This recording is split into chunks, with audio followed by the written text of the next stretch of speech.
гадов служили освеце, дарили дзецям веды і цяпло. Нямала тых, хто шлях знайшоў на свеце, нясуць у сэрцы вашае дабро.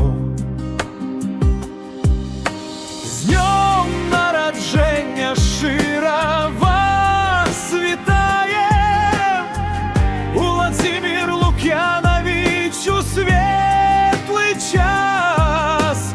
Добра, здароўя ад душы жадаем, няхай любоў і дабрабыт чакаюць вас.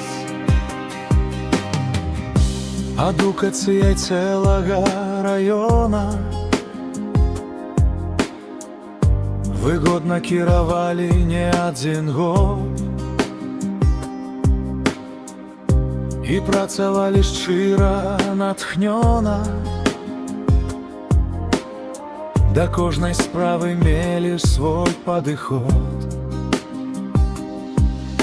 З днём нараджэння шчыра вас вітае Уладзімір Лук'янавіч у светлы час.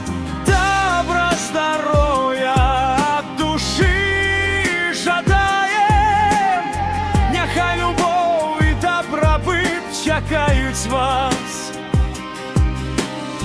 Цяпер вас радуе зямля вясной, і кожны ўсход надзею абуджае. Няхай здароўе дорыць вам спакой,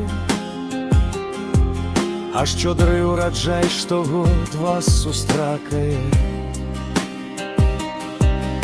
З днём нараджэння шчыра вас вітае Уладзімір Лук'янавіч у светлы час.